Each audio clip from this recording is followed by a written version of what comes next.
آخری پارے میں جو چار چار سورتوں کے چھوٹے گروپ ہیں جن کو میں نے 4 سوروں کا عنوان دیا ہے، تعداد میں یہ کل 5 ہیں۔ ان میں سے اول و آخر یہ 4 سورہ انذار پر مشتمل، انذار آخرت، سورۃ التکویر، سورۃ الانفطار، سورۃ المطففین، سورۃ الانشقاق، یہ 4 سورتوں کا ایک گروپ۔ اسی طرح یہ جو 4 سورتیں ہیں جن میں سے 2 ہم پچھلی مرتبہ پڑھ چکے ہیں، سورۃ الزلزال، سورۃ العادیات، اور 2 جو آج پڑھ رہے ہیں یعنی سورۃ القارعہ اور سورۃ التکاثر، یہ 4 سورتیں بھی اپنے مفہوم سے، اپنے معنی سے، اور بالکل اظہر من الشمس کہ ان کا مرکزی مضمون انذار آخر، قیامت کی خبر اور اس کے بارے میں خبردار کر۔ ان 4 سوروں کے بارے میں یہ بات میں نے پہلے بھی عرض کی، پچھلی مرتبہ بھی دہرائی کہ ان میں جو صورتیں شامل ہیں ان میں باہمی نسبت و تناسب اور مشابہت اور مماثلت جو ہے وہ چاروں کو ایک یونٹ کی حیثیت سے سامنے رکھا جائے تو زیادہ اجاگر ہوتی ہے۔ چنانچہ ان 4 صورتوں میں جن کا مطالعہ کر رہے ہیں، پہلی اور تیسری صورتوں کے مابین بڑی مشابہت ہے۔ ان دونوں میں سورۃ الزلزال اور سورۃ القارعہ بس ایک ہی مضمون ہے، کوئی اور اضافی مضمون ہے ہی نہیں۔ وقوع قیامت، حساب کتاب، انسان کے سامنے اس کے اعمال کا آ جانا، پھر آخری نتیجہ عیشت الراضیہ یا امہ ہاویہ، یہ گویا کہ سورۃ الزلزال اور سورۃ القارعہ ان دونوں کا مضمون بہت ہی ایک دوسرے سے مشابہ ہے۔ دوسری اور چوتھی صورتوں کے مابین بڑی مناسبت ہے، اس میں یقیناً انذار کا مفہوم بھی موجود ہے جو کہ اس 4 سورے کا مرکزی مضمون ہے، آخرت کا انذار، لیکن اس کے علاوہ انسانی نفسیات کے 2 بہت اہم پہلو ہیں جن کو اجاگر کیا گیا۔ ایک انسان کا ناشکرا پن، حیوانات میں جو وفاداری کا جذبہ ہے، بالخصوص گھوڑوں میں اپنے مالکوں اور آقاؤں کے لیے جس درجے وفاداری کا جذبہ موجود ہوتا، ان کے حوالے سے انسان کو ملامت، ان الانسان لربہ لکنود، واقعہ یہ ہے کہ انسان اپنے رب کا بہت ہی ناشکر۔ اور سورۃ التکاثر میں محتاط کی طلب جو انسان کی آنکھوں پر پٹی باندھے رکھتی ہے، انسان مال و اسباب دنیاوی کی محتاط، اس کی طلب، اپنے آپ کو اس میں کھپائے رکھتا ہے، لگائے رکھتا ہے، حقائق کی طرف متوجہ ہوتا ہی نہیں، اپنے باطن میں جھانکنے کی فرصت ہی نہیں ملتی، یہاں تک کہ اچانک وہ وقت آ جائے گا کہ پھر محسوس کرے گا کہ جب آنکھ کھلی گل کی تو موسم تھا خزاں کا، یومئذ یتذکر الانسان وانیٰ لہ الذکریٰ۔ تو یہ سورہ عادیات اور سورۃ التکاثر ان دونوں میں نسبتاً زیادہ مناسبت ہے۔ اسی طریقے سے ایک بات اور نوٹ کر لیجئے کہ اس 4 سورے کی پہلی سورت اور آخری سورت، ان دونوں میں بھی ایک مشابہت ہے۔ ایک تو یہ کہ حجم کے اعتبار سے پہلی سورت بھی 8 آیات پر مشتمل، آخری بھی 8 آیات پر مشتمل، اور دوسرے یہ کہ یہ دونوں سورتیں قرآن حکیم کی چھوٹی صورتوں میں سے جن کے خصوصی فضائل نبی اکرم صلی اللہ علیہ وسلم سے منقول ہیں ان میں شامل ہیں۔ جیسے آپ کو معلوم ہے سورہ اخلاص 4 آیات پر مشتمل ہے، حضور نے اسے ثلث قرآن قرار دیا، وہ تہائی قرآن کے مساوی ہے، اس لیے کہ بنیادی ایمانیات 3 ہیں، توحید، معاد اور رسالت۔ توحید پر وہ کامل ہے سورت اور نہایت جامع، اس اعتبار سے گویا کہ یہ توجیہ ہے جو ہم کر رہے ہیں، لیکن قول تو محمد الرسول اللہ صلی اللہ علیہ وسلم کا یہ ہے کہ یہ ثلث قرآن ہے۔ اسی طریقے سے سورۃ الزلزال کے بارے میں 2 اقوال ملتے ہیں، یہ بھی کہ یہ نصف قرآن اور یہ بھی کہ یہ ربع قرآن، چوتھا حصہ ہے۔ اور اسی طریقے سے سورہ تکاثر کے بارے میں روایت ملتی ہے جسے امام بیہقی بھی لائے ہیں اور امام حاکم بھی رحمہم اللہ، اور یہ روایت جو ہے مرفوعاً مروی ہے حضرت عبداللہ ابن عمر رضی اللہ تعالی عنہما سے وہ فرماتے ہیں کہ حضور نے ایک مرتبہ فرمایا کیا تمہارے لیے یہ ممکن نہیں ہے کہ روزانہ رات کو سونے سے پہلے 1000 آیات تلاوت کر لیا کرو قرآن حکیم کی؟ تو صحابہ گھبرا گئے، انہوں نے عرض کیا حضور کس کے لیے یہ ممکن ہے کہ وہ روزانہ 1000 آیات؟ آپ کو معلوم ہے کہ 1/6 قرآن ہو گیا، 5 پارہ، کس کے لیے ممکن ہے؟ تو آپ نے فرمایا تم سورہ تکاثر کی تلاوت کر لیا، یہ 1000 آیات کے مساوی ہو جائے۔ واقعہ یہ ہے کہ ان کا اصل مراد کیا ہے؟ ان صورتوں کا اگر مراقبہ انسان کرے، ان صورتوں میں جو مرکزی مضمون آیا ہے یہ گویا کہ اس کے لوح قلب پر اگر نقش ہو جائے تو انسان کی ہدایت اور رہنمائی، جیسے سورۃ العصر جو اب اس کے بعد آ رہی ہے، امام شافعی کا قول ہے رحمت اللہ علیہ کہ لو تدبر الناس هذه السورہ لوسعتهم، اور لو لم ينزل من القرآن سواها لکفت الناس، اگر لوگ صرف سورۃ العصر پر تدبر کریں، تدبر کا حق ادا کریں، تو یہ ان کی ہدایت کے لیے کافی ہو جائے گا۔ اور اگر قرآن میں سے سوائے سورۃ العصر کے کچھ نازل نہ ہوتا تو بھی یہ ان کی ہدایت کے لیے کفایت کرتے۔ تو جیسی شان اس کی ہے اسی طرح کی شانیں جو ہے سورۃ الزلزال کی، کہ واقعہ اگر جو اس کے اندر مضامین آئے ہیں انسان کے دل پر اگر نقش ہو جائیں، وہ انہیں تازہ کرتا ہے۔ نقش کو بھی تازہ کرنے کی ضرورت پڑتی ہے۔ مجھے بہت پسند ہے وہ شعر، پھر یاد آ گیا حفیظ جالندری کا، کہ سرکشی نے کر دیے دھندلے نقوش بندگی، آؤ سجدے میں گرے لوح جبی تازہ کرے۔ یہ جو ہماری پیشانیوں پر نقش بندگی ہونا چاہیے، اللہ تعالیٰ کی عبادت اور اللہ کے بندے ہونے کا ایک نشان، تو سجدے میں گر کر گویا کہ ہم اپنی اس بندگی کے نشان کو پھر اجاگر کرتے ہیں، پھر تازہ۔ تو یہ جو نقش ہے اگر اس کو تازہ کیا جاتا رہے، رات کو انسان سونے سے پہلے انہیں پڑھ لے، تو اس سے یہ کہ پھر حقائق منکشف ہو جائیں گے، جیسے کہ الہاکم التکاثر حتی زرتم المقابر۔ یہ ایک ذاتی محاسبہ، احتساب نفس، کہ اس کے لیے بہترین جو ہے سورہ مبارکہ ہے کہ انسان جو ہے چونک جائے ایک مرتبہ کہ کہیں میں تو نہیں ہوں وہ کہ جن کا ذکر ان آیات میں ہو رہا۔ ایک بات اور جو پچھلی مرتبہ رہ گئی تھی اس کو نوٹ کر لیں کہ پہلا جوڑا جو تھا 4 سورے میں، ظاہر بات ہے کہ 2 صورتیں ایک جوڑے کی ہیں، 2 صورتیں ایک جوڑے کی۔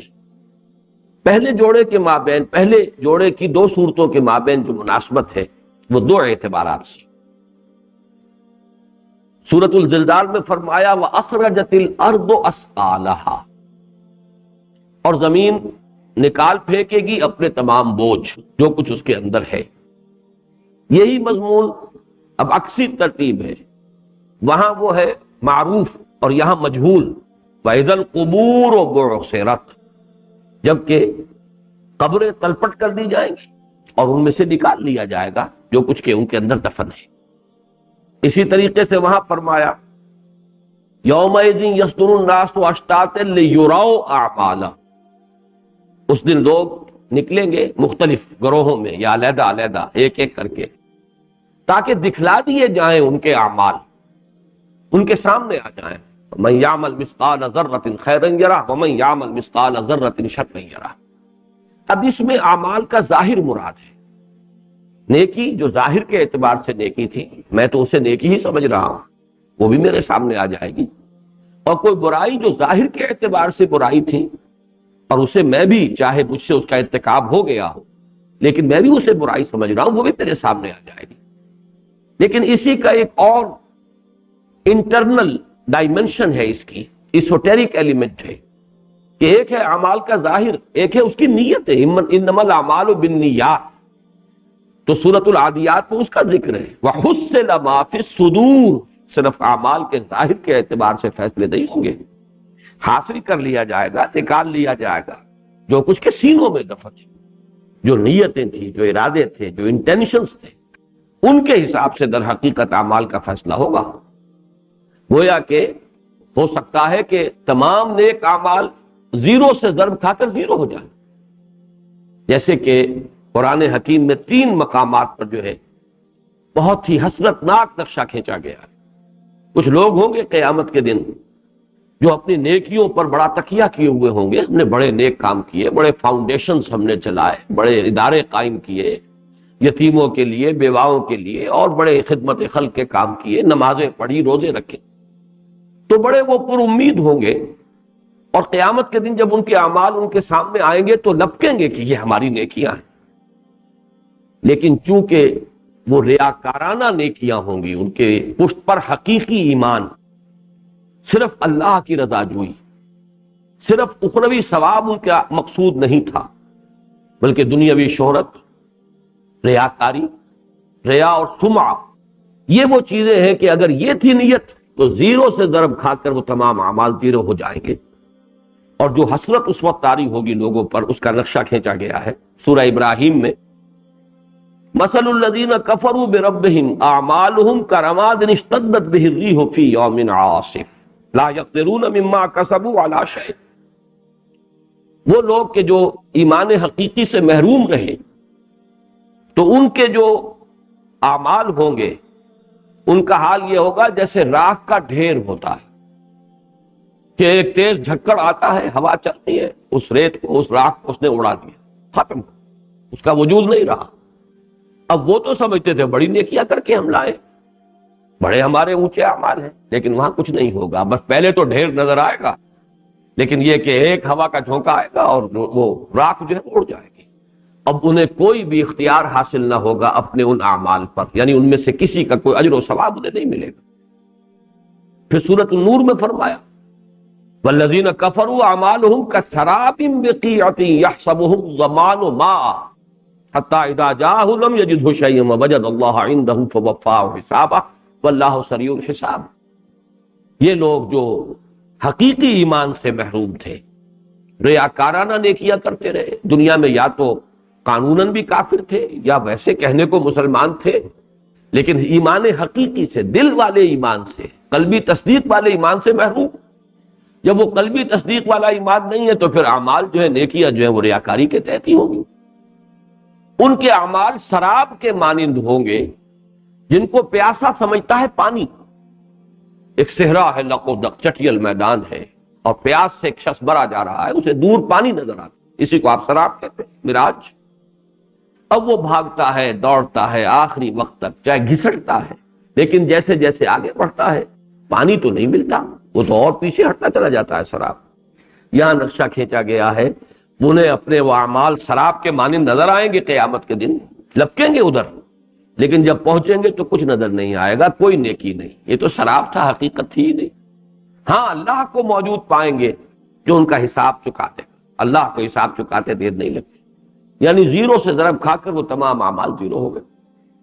یہی بات پھر سورۃ الفرقان میں آئی ہے وَقَدِمْنَا إِلَىٰ مَا عَمِلُوا مِنْ عَمَلٍ فَجَعَلْنَاهُ هَبَاءً مَّنثُورًا، یعنی گویا کہ وہاں قیامت میں انہیں بھی وہ اعمال دکھائے تو جائیں گے، یہ نیکی کے اعمال، یہ ہم نے بڑے بڑے کام کیے، ہم نے خیراتی ادارے قائم کیے، ہم نے فلاں کیا، ہم سے فلاں علم پھیل گیا، ہم نے یہ کام کیے، کارنامے سر انجام دیے، نظر تو آئیں گے، لِيُرَوْا أَعْمَالَهُمْ، اعمال دکھائے تو جائیں گے، اس لیے کہ وہ اعمال کے ظاہر کے اعتبار سے فَمَن يَعْمَلْ مِثْقَالَ ذَرَّةٍ خَيْرًا يَرَهُ وَمَن يَعْمَلْ مِثْقَالَ ذَرَّةٍ شَرًّا يَرَهُ، لیکن یہ کہ حقیقت کے اعتبار سے چونکہ وہ ریاکارانہ نیکیاں تھی، وہ زیرو سے ضرب کھا جائیں گے۔ تو یہاں پر نقشہ کھینچا گیا جیسے کہ ایک ڈھیر ہو ریت کا۔ سورہ ابراہیم میں تو آیا تھا کہ ہوا کا ایک جھونکا آئے گا اڑا دے گا، اور یہاں ایک عجیب تصویر لفظی ہے، ہم آگے بڑھیں گے ان کے اعمال کی طرف، اور گویا کہ جیسے ٹھوکر مار دی جاتی ہے، یہ لفظ ٹھوکر یہاں موجود نہیں ہے، لیکن یہ کہ تصویر لفظی چونکہ میں نے کہا ہے، الفاظ میں ایک منظر کھینچ دینا، منظر کشی لفظوں کے اندر۔ وَقَدِمْنَا إِلَىٰ مَا عَمِلُوا مِنْ عَمَلٍ، ہم بڑھیں گے، متوجہ ہوں گے، آگے بڑھیں گے ان کے وہ بڑے بڑے اعمال جو انہوں نے کیے تھے، جن پر بڑا غرہ تھا، بڑا تکیہ تھا، فَجَعَلْنَاهُ هَبَاءً مَّنثُورًا، ایک ٹھوکر لگائیں گے اور اس غبار کو اڑا دیں گے، فضا میں تحلیل ہو جائے گا غبار، یعنی زیرو سے ضرب دیں گے، جسے میں بارہا کہہ رہا ہوں۔ تو یہ جو ان دو صورتوں کے مابین بڑا گہرا ربط ہے، اعمال کا ظاہر، یومئذ یصدر الناس اشتاتا لیروا اعمالهم فمن يعمل مثقال ذرة خيرا يره ومن يعمل مثقال ذرة شرا يره، لیکن یہ کہ سورۃ العادیات میں واضح کیا گیا ظاہر کے اعتبار سے all that glitters is not gold، وہ جو نیکیاں نظر آ رہی ہوں گی وہ سب نیکیاں نہیں ہوں گی. وَحُصِّلَ مَا فِي الصُّدُورِ، اور نکال لیا جائے گا، حاصل کر لیا جائے گا جو کچھ کے سینوں میں مضمر تھا، جو نیتیں تھیں، جو ارادے تھے، جو اصل عزائم تھے، جو حقیقی مقاصد تھے، جو اصل موٹیوز تھے جن کے تحت کہ وہ عمل کیے گئے. اور وہ اگر ریاکاری پر تھا معاملہ سارا تو زیرو سے ضرب کھا کر وہ اعمال معدوم. ایک چیز اور بھی نوٹ کر لیجئے، پہلی 3 صورتوں میں، ان میں سے سورۃ القارعہ تو ابھی ہم پڑھیں گے، یہ مضمون ایک اور اعتبار سے ایک تدریجاً ارتقا کرتے ہوئے انتہا کو پہنچا ہے. چوتھی صورت کا معاملہ اس سے نسبتاً علیحدہ ہے، لیکن یہ کہ یہ 3 صورتوں میں، جیسے سورۃ الزلزال میں ابھی میں نے عرض کیا، اعمال کا ظاہر سامنے آ گیا، یہ تمہاری نیکیاں، یہ تمہاری برائیاں. دوسری صورت میں اب اس کو ضرب دی گئی نیتوں سے، حُصِّلَ مَا فِي الصُّدُورِ. اس کا جو نتیجہ نکلے گا وہ تیسری صورت میں ہے، اور وہ ہے وزن اعمال. تو نیکیوں کا وہی اعمال وزن کیے جائیں گے کہ جن کے اندر حقیقتاً کوئی نیکی ہوگی، ان کا عمل وزن ہوگا. اور اس کے نتیجے میں اما من خفت موازینہ فامہ ہاویہ واما من ثقلت موازینہ فہو فی عیشۃ راضیہ. یہ گویا کہ آخری نتیجہ، اور نتیجے کا پھر وہ جو ظہور ہونا ہے، یا تو عیشۃ الراضیہ ہے، ہمیشہ ہمیشہ کے لیے بہت ہی اچھی زندگی، جنت کی زندگی، اور یا امہ ہاویہ ہے، ان کا ٹھکانہ جو ہے وہ جہنم کی کھائی اور گھٹ بننے والا.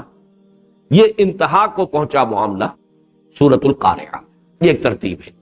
باقی جہاں تک سورۃ القارعہ اور سورۃ التکاثر کے مابین ربط ہے وہ بہت واضح ہے، وہ آج نمایاں ہو جائے گا کہ سورۃ القارعہ ختم ہوتی ہے فَأُمُّهُ حَاوِيَةٌ وَمَا أَدْرَاكَ مَا هِيَ نَارٌ حَامِيَةٌ، اور سورۃ التکاثر کا اکثر و بیشتر حصہ اسی پر ہے، لَتَرَوُنَّ الْجَحِيمَ.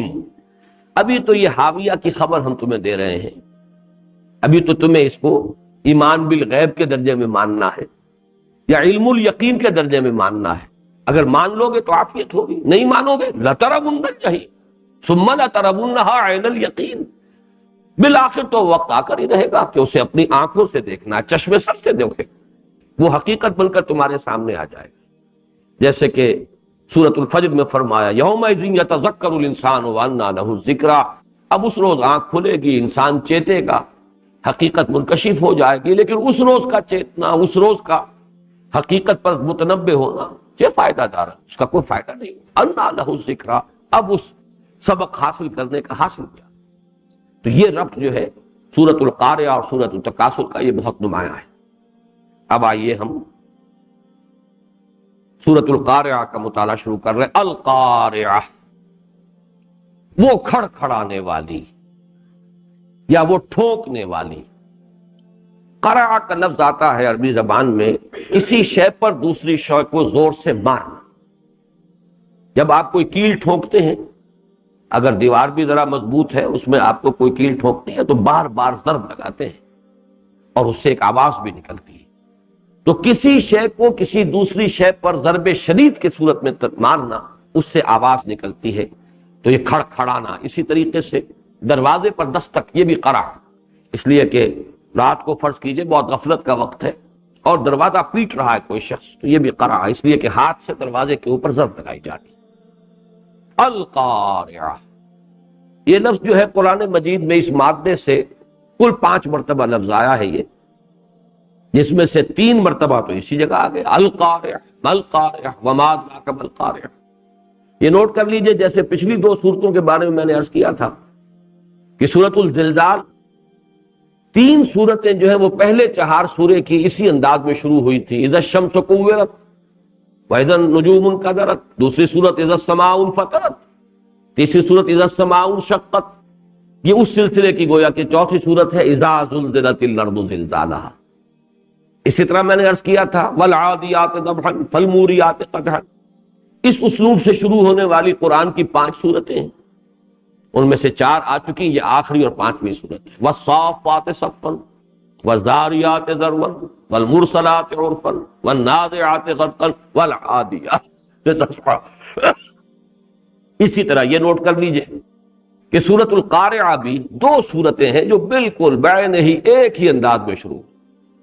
ایک 29ویں پارے میں الحاقہ ما الحاقہ، وما ادراک ما الحاقہ القارعہ ما القارعہ وما ادراک ما القارعہ. اور ان دونوں صورتوں میں ایک اور بھی نسبت ہے، اس لیے کہ چوتھی مرتبہ یہ لفظ جو آیا ہے القارعہ، یہ اسی صورت میں آیا الحاقہ ما الحاقہ وما ادراک ما الحاقہ کذبت ثمود وعاد بالقارعہ. تو گویا کہ یہ لفظ قارعہ جو ہے 3 مرتبہ تو اس صورت میں آ رہا ہے، چوتھی مرتبہ وہاں آیا ہے. ایک مرتبہ یہ قارعہ قارعۃن نکرہ کی صورت میں آیا ہے، یہ سورۃ الرعد میں ولا يزال الذين كفروا تصيبهم بما صنعوا قارعة او تحل قريبا من دارهم حتى ياتي وعد الله.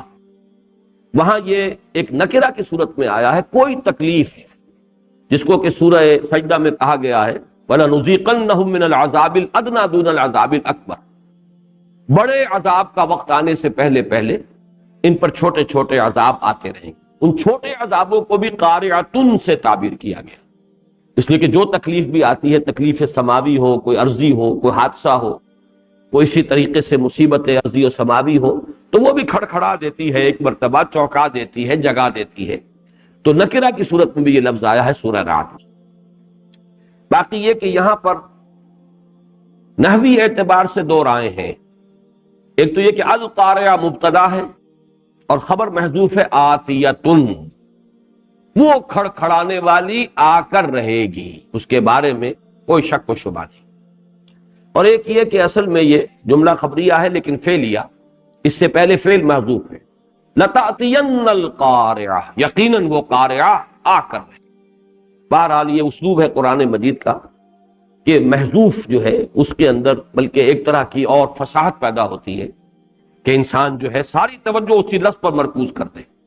اس سے پہلے اس کے بعد کیا ہے، بجائے اس کے کہ توجہ جو ہے منتشر ہو.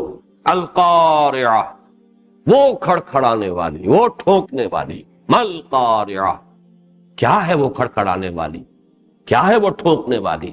وما ادراک مل قارعہ، اور تمہیں کیا معلوم، تمہیں کیا اندازہ، تمہیں کیسے اندازہ ہو کہ وہ قارعہ کیا ہے، وہ ٹھونکنے والی کیا ہے. یعنی ابھی تم اس کا تصور نہیں کر سکتے، ابھی تو تمہیں بات بتائی جا رہی ہے، ایک لفظ ہے جو تمہیں سنایا جا رہا ہے. وہ تو جب وہ مصیبت سامنے آئے گی، جب وہ گھڑی ہوگی، جب وقت آئے گا تو معلوم ہوگا، اس کی اصل حقیقت اس وقت منکشف ہوگی. یوم یکون الناس کالفراش المبثوث.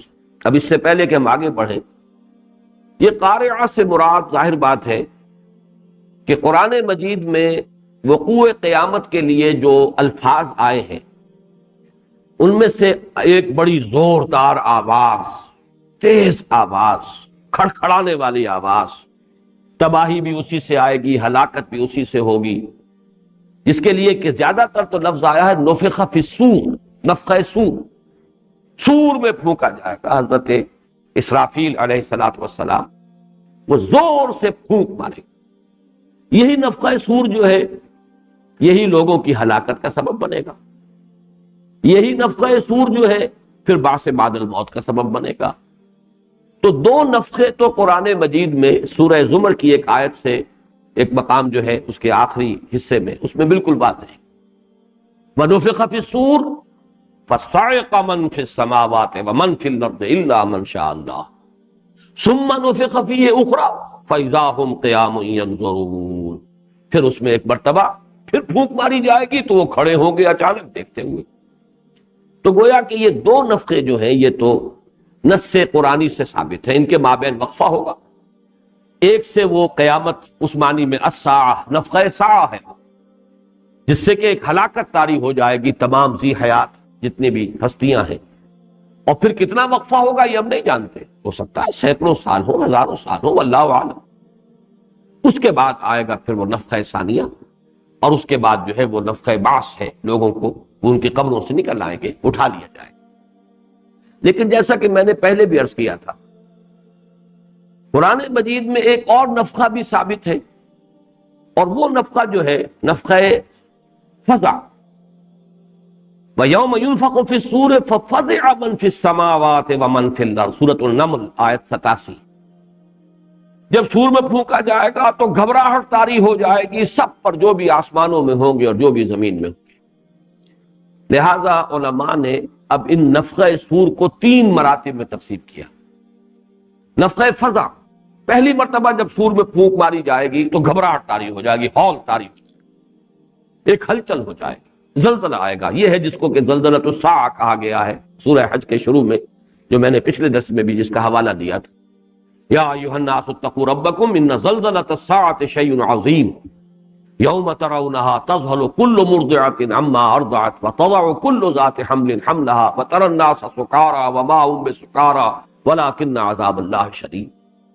یہ ہے نفخہ فضا۔ پھر ایک اور نفخہ ہوگا جس پر ہلاکت آ جائے۔ ان دونوں میں چاہے وقفہ کم ہی ہو، لیکن یہ کہ ان کو پہلے اس نفخے کو گویا کہ 2 مراحل میں تقسیم کیا جا سکتا ہے، اور یہ قرآن مجید سے ثابت ہے، اس لیے کہ نفخہ فضا یہ یقیناً پہلے ہے، جس سے گھبراہٹ طاری ہوگی، وہ زلزلۃ الساعہ آئے گا، ایک افراتفری ہو جائے گی، ایک ہلچل ہوگی، اور دوسرا ہے جس پہ کہ پھر ایک موت طاری ہو جائے گی۔ ونفخ فی الصور فصعق من فی السماوات ومن فی الارض۔ اسی طریقے سے میں نے آج ذرا زیادہ تفصیل سے اور ان آیات کا میں نے احاطہ کر کے اور ان تمام آیات کا احصاء کر کے کوشش کی ہے مزید غور و فکر کرنے کی، تو محسوس ایسا ہوتا ہے کہ جیسے وہ جو الساعہ ہے، قیامت، اس کے اندر یہ 2 نفخے ہیں، نفخہ فضا اور نفخہ صور۔ اسی طریقے سے نفخہ بعث کو بھی آپ 2 حصوں میں تقسیم کیجئے۔ ایک مرتبہ سور میں پھونکا جائے گا تو لوگ کھڑے ہو جائیں گے، اچانک قبروں سے نکل آئیں گے، لیکن ایک بھوچکے سے ہو کر رہ جائیں گے، ایک احساس ان پر طاری ہوگا یہ کیا ہوا۔ اس کا نقشہ پچھلی صورت میں آ چکا ہے۔ وقال الانسان ما لها، جب زمین جو ہے وہ اپنے تمام بوجھ نکالتے گی تو اب انسان حیران اور ششدر ہو کر، پریشان ہو کر اور بھوچکا سا ہوگا یہ کیا ہوا ہے۔ قال الانسان ما لها، لیکن اس کا زیادہ تفصیل سے نقشہ سورہ یاسین میں آیا ہے۔ قالوا یا ویلنا من بعثنا من مرقدنا هذا ما وعد الرحمن وصدق المرسلون۔ وہ کہیں گے ہائے ہماری شامت، ہمیں ہماری قبروں سے کس نے اٹھا دیا؟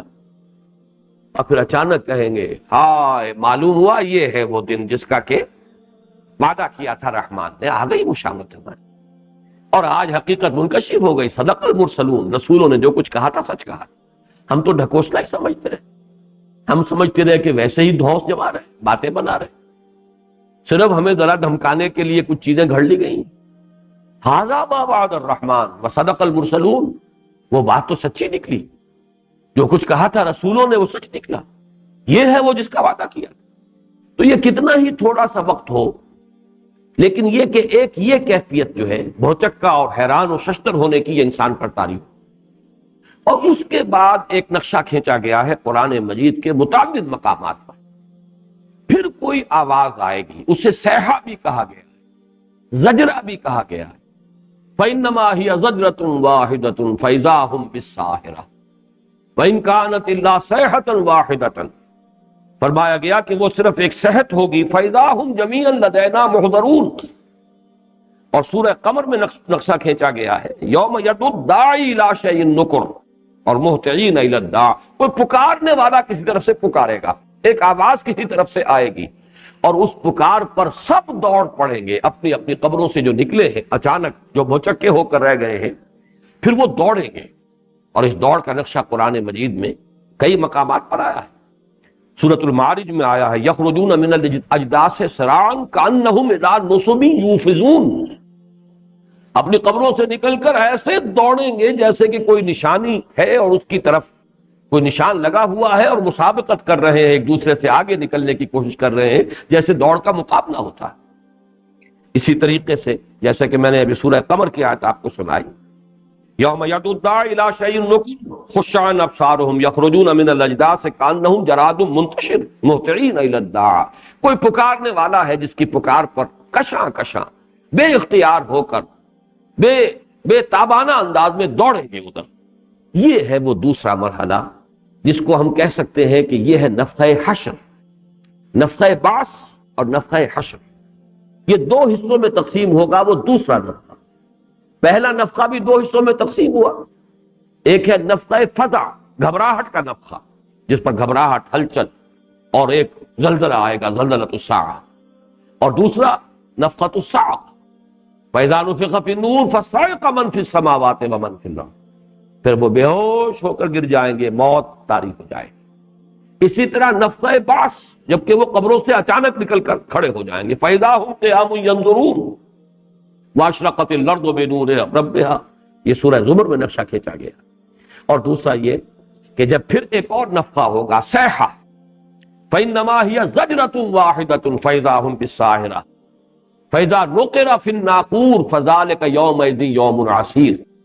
اب اس کے لیے مختلف الفاظ آئے ہیں، کہیں صیحہ ہے، کہیں زجرہ ہے، کہیں نُقِرَ فِي النَّاقُورِ ہے، کہیں نُفِخَ فِي النَّاسُورِ، نُفِخَ فِي الصُّورِ ہے۔ تو یہ مختلف انداز ہے، لیکن اگر ان کا احصاء کیا جائے تو معلوم ہوتا ہے کہ یہ مرحلے 4 ہیں، در حقیقت میں 2 نہیں۔ پہلا مرحلہ 2 حصوں میں منقسم، نفخہ فزع اور نفخہ صعق۔ دوسرا مرحلہ پھر 2 حصوں میں منقسم، نفخہ بعث اور نفخہ حشر، جبکہ جمع کیے جائیں گے، دوڑے ہوئے آئیں گے اس میدان حشر کی طرف۔ جیسا کہ میں نے سورۃ الزلزال کے بارے میں عرض کیا تھا، سورۃ الزلزال میں بھی اور یہ سورۃ القارعہ میں بھی یہ وہ نفخہ ہے در حقیقت جس کا ذکر کیا جا رہا ہے، جبکہ دوڑیں گے، لپکیں گے۔ پہلا نفخہ وہ کہ جبکہ اچانک لوگ کھڑے ہو جائیں گے، بھوچکے ہو جائیں گے، وہ نفخہ بعث ہے جس کا سورۃ الزلزال میں تذکرہ ہے۔ یہاں سورۃ القارعہ میں وہ ہے کہ جس میں اب یہ دوڑیں گے، اس لیے یہاں پر نقشہ کھینچا گیا ہے، یوم یکون الناس کالفراش المبثوث، جیسے کہ پتنگے منتشر ہوتے ہیں، انسان ایسے ہو جائیں گے۔ اسی کو سورۃ القمر میں کہا گیا جراد منتشر، جیسے ٹڈی دل ہوتا ہے، لیکن ٹڈی دل کے بارے میں آپ کو معلوم ہے وہ ایک سمت میں دوڑتا ہوا ہوتا ہے، چاہے اس کا کتنا بھی پھیلاؤ ہو، لیکن سمت ایک معین ہوتی ہے، اس سمت کے اندر دوڑتے ہوئے ہوتے ہیں، جیسے کوئی پکارنے والا پکار رہا ہے اور اسی کی سمت میں دوڑے چلے جا رہے ہیں۔ یہاں نقشہ کھینچا گیا جیسے پتنگے، اور پتنگوں کا آپ کو معلوم ہے کہ چراغ پر گرتے ہیں، یہ گویا کہ ان کے لیے بھی کوئی ایک شے ہے، ایک ہدف معین ہے جس کی طرف کہ وہ دوڑ رہے ہیں، کَأَنَّهُمْ إِلَىٰ نُصُبٍ يُوفِضُونَ، کوئی ایک ہدف ہے جس کی طرف کہ دوڑ لگائی ہوئی ہے، مقابلہ ہو رہا ہے۔ جیسے کہ پتنگے جو ہے وہ ایک دوسرے سے آگے بڑھ کر، اور پروانہ وار جسے آپ کہتے ہیں وہ اپنے آپ کو نثار کرتے ہیں شمع۔ یوم یکون الناس کالفراش المبثوث وتکون الجبال کالعہن المنفوش، اور پہاڑ ایسے ہو جائیں گے جیسے دھنکی ہوئی رنگی ہوئی اون، عہن کہتے ہیں اس اون کو جسے رنگ دیا گیا۔ اب مختلف ڈھیر لگے ہوئے ہیں، مختلف جو ہے گچھے اون کے ہیں، انہیں مختلف رنگ دے دیے گئے ہیں۔ پھر اس کو اون بنانے سے پہلے، ابھی تو وہ بالوں کی شکل میں ہے، صوف ہے، لیکن یہ کہ اب بٹنا ہے، ان کو بٹنے سے پہلے دھنکا جاتا ہے تاکہ ان کے ریشے علیحدہ علیحدہ ہو جائیں۔ تو یہ جو ریشے علیحدہ علیحدہ ہو جاتے ہیں، دھنکی ہوئی روئی، اصل میں چونکہ روئی عرب میں تھی نہیں، اگر تو یہ کہیں اس علاقے میں قرآن مجید نازل ہوتا تو زیادہ قریبی جو ہے وہ روئی جو ہے، دھنکی ہوئی روئی، اس کا ہمارے سامنے تصور زیادہ ہے۔ اون کا دھنکا جانا وہ زیادہ ہمارے لیے معروف نہیں ہے، لیکن جہاں کاٹن تھی نہیں، روئی کا کوئی وجود نہیں، وہاں یہ اون ہی کے ساتھ یہ سارا معاملہ ہوتا تھا۔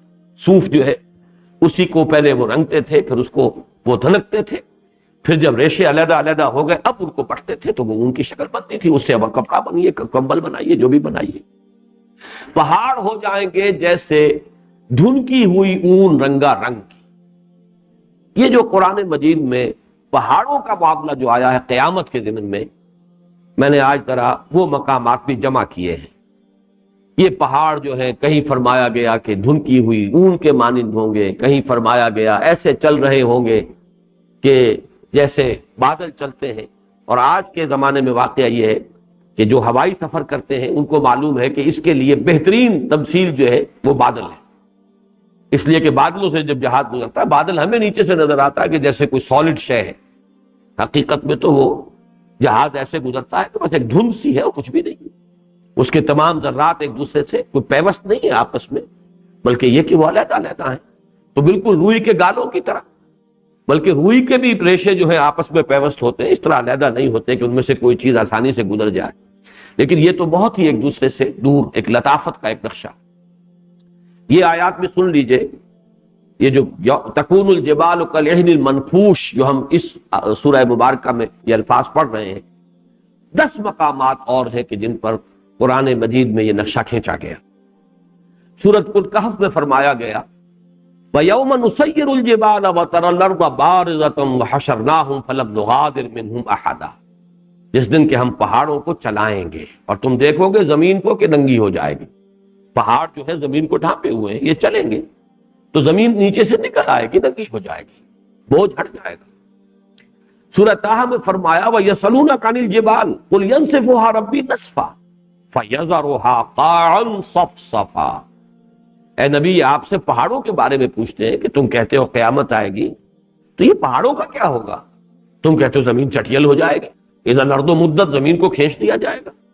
تو یہ پہاڑ اتنی عظیم چیز ہے، اتنے بڑے بڑے بوجھ، ان کا کیا ہوگا؟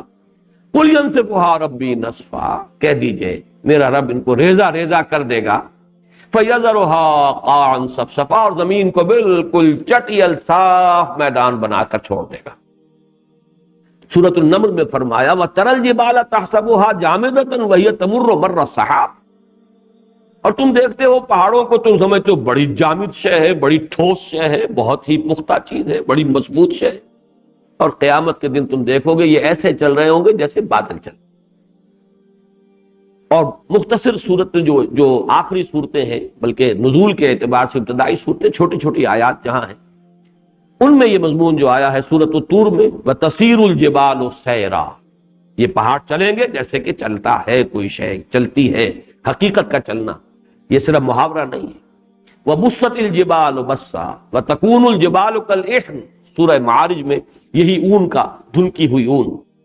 وَكَانَتِ الْجِبَالُ كَثِيبًا مَهِيلًا، سورہ مزمل میں یہ پہاڑ ایسے ہو جائیں گے جیسے پھسلواں ریت ہوتی ہے. ریت جو ہے علیحدہ علیحدہ ذرے کہ جو پھسلتی ہے. اور سورہ مرسلات میں آیا وَإِذَا الْجِبَالُ نُصِفَتْ، یہ وہی لفظ ہے جو سورہ طٰہٰ میں آ چکا ہے يَنسِفُهَا رَبِّي نَسْفًا، جب یہ پہاڑ ریزہ ریزہ کر دیے جائیں گے. سورۃ النبا میں آ چکا ہے وَسُيِّرَتِ الْجِبَالُ فَكَانَتْ سَرَابًا، یہ سراب کا لفظ آ گیا جو سورہ نور کے حوالے سے بھی آج آیا تھا. اور ریت، چمکتی ہوئی ریت جو پڑی ہوتی ہے دور چٹیل میدان میں، جسے آدمی پانی سمجھتا ہے. سُيِّرَتِ الْجِبَالُ فَكَانَتْ سَرَابًا، یہ پہاڑ چلائے جائیں گے اور ایسے ہو جائیں گے جیسے وہ چٹیل میدان میں ریت پڑی ہوئی. اور سورۃ التکویر میں فرمایا تھا وَإِذَا الْجِبَالُ سُيِّرَتْ، جبکہ یہ پہاڑ چلا دیے. تو وہی مضمون یہاں ہے وَتَكُونُ الْجِبَالُ كَالْعِهْنِ الْمَنْفُوشِ فَأَمَّا مَنْ ثَقُلَتْ مَوَازِينُهُ فَهُوَ فِي عِيشَةٍ رَاضِيَةٍ، تو وہ کہ جن کی تولیں بھاری ہوں گی، جن کے وزن کیے جانے والے اعمال بھاری ہوں گے، تو وہ ہوں گے ایسی زندگی میں جو بہت ہی پسندیدہ ہوگی. راضیہ، جس وہ زندگی، یہ گویا کہ اس کی صفت کے طور پر آیا بہت پسندیدہ. وَأَمَّا مَنْ خَفَّتْ مَوَازِينُهُ، اور وہ کہ جن کے وہ موزون، وزن کی ہوئی شیء، وزن کیے ہوئے اعمال ہلکے ہوں گے، فَأُمُّهُ ہاویہ، تو ان کا ٹھکانہ ہوگی ہاویہ. ہاویہ کہتے ہیں کوئی کھائی یا کھڈ. ہوا یہوی کے معنی ہوتا ہے کہیں نیچے گرنا، جیسے کہ سورہ حج میں آیا ہے وَمَن يُشْرِكْ بِاللَّهِ فَكَأَنَّمَا خَرَّ مِنَ السَّمَاءِ فَتَخْطَفُهُ الطَّيْرُ وَتَهْوِي بِهِ الرِّيحُ فِي مَكَانٍ سَحِيقٍ. جو اللہ کے ساتھ شرک کرتا ہے وہ تو ایسے جیسے آسمان سے کسی کو شے کو گرا دیا گیا ہو، پھر یا تو اسے جو شکاری پرندے ہیں وہ اچک کر لے جائیں، اور یا یہ کہ ہوا اسے لے جا کر کسی گہرے کھڈ میں ڈال دے. ہوا یہوی، اسی سے ہاویہ، کھائی، گرا دینے والی شے کہ ذرا سا پاؤں اگر پھسل گیا تو پھر آدمی جو ہے وہ بڑی گہرائی کے اندر گیا اور اس کی ہڈیاں جو ہے ان کا سربا بن گیا. تو یہ ہاویہ. وما ادراک ما ہی، اور تم نے کیا سمجھا وہ کیا ہے؟ یہ ہاویہ جسے کہا جا رہا ہے کیا ہے؟ ماہیہ میں جو ہے یہ صرف فواصل آیات کے اعتبار سے اور سکتے کے لیے، ورنہ اصل ہے ہیا، ایک مجرور اور یا زبر، یہ ہے جو ہوا ہیا، ہوا کی مؤنث ہیا. وما ادراک ما ہی، اور تمہیں کیا معلوم وہ کیا ہے، حامیہ کیا ہے. لیکن چونکہ آیات جو ہے ان کے اندر جو ایک صوتی آہنگ ہے اس کے لیے بھی ہا کا اضافہ ہے، اور سکتے کے لیے بھی یہ قاعدہ ہے کہ ایک اضافی ہے آ جائے. ما ہی، کیا تم سمجھتے ہو کہ وہ کیا ہے؟ نار حامیہ، آگ ہے دہکتی ہوئی، بھڑکتی ہوئی. ان آیات میں جو اصل مضمون ہے جس پر تفصیل سے ذرا غور کرنا ہوگا وہ یہ ہے کہ موازین سے مراد کیا ہے؟ اما من ثقلت موازینہ واما من خفت موازینہ، مراد کیا ہے؟ موازین جو ہے لفظی طور پر میزان کی جمع بھی ہو سکتی ہے، موزون کی جمع بھی ہو سکتی ہے۔ میزان وہ آلہ ہے جس میں تولا جاتا ہے کسی شے کو، موزون وہ شے ہے جو تولی جاتی ہے، جس کا وزن کیا جاتا ہے، وزن سے مفعول۔ یہ جو آلہ ہے ایک تولنے کا میزان، اگرچہ بعض روایات سے یہ معلوم ہوتا ہے، حضرت حسن بصری رحمۃ اللہ علیہ کا قول ہے، اور ظاہر بات ہے کہ تابعی ہیں، ان کا قول جو ہے اس کو ایک خود اپنی جگہ پر ایک سند ہونے کی حیثیت حاصل ہے۔